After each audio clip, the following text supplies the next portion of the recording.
this is purple fabric. Wow, who would have thought? But this is a very specific type of purple fabric known as Tyrian purple. And it used to be valued very, very highly in many ancient civilizations because it was so ridiculously time-consuming and expensive to produce. Only the very, very richest people could afford it. That is because Tyrian purple and a couple other specific bluish, reddish, and purplish dyes were made from the secretions of a specific type of sea snail, the murex snail.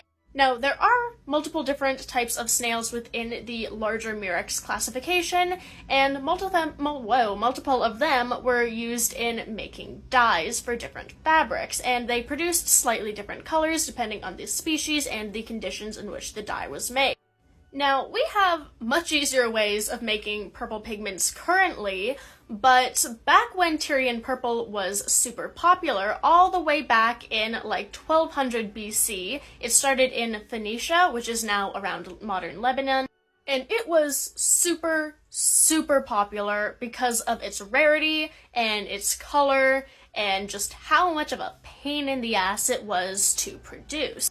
So murex snails are a type of predatory sea snail. They will eat pretty much anything they can get, and they often hunt in groups and will take down anything of any size pretty much that they can get at, largely other sea invertebrates because they're snails, they're not super fast, they're not going to catch like a fish, but they'll eat things like starfish and sea cucumbers and all that.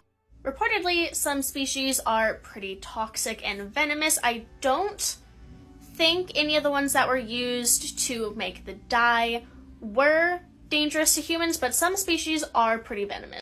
Now, there were kind of two different ways of extracting this purple pigment, because it was produced in their mucus secretion, and the slightly easier way, but overall less profitable way, was by just crushing the snails and getting rid of all the shell stuff and harvesting the mucus that way. But that was pretty destructive and overall less efficient because then you had to keep getting more and more snails. Now, the other, less destructive but still ethically questionable way was called milking the snails, because when these snails produce this pigment naturally, it comes when they're stressed and as a way to kind of avoid predators, much like an octopus or squid, like producing a ton of ink. Now, to do this, the harvesters had to milk them by stressing and stimulating the specific gland in the snails that produced this purple. To do this, you still had to put these snails in a stressful situation to get them to think that they were being attacked by a predator, which kind of they were, so they would secrete this mucus, and so they could the people could harvest the purple.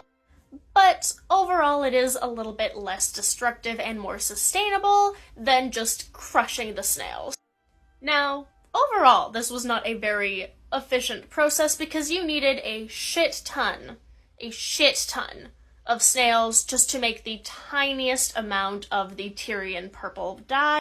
So this was a very, very expensive pigment that only the absolute top elite of ancient society could afford to buy.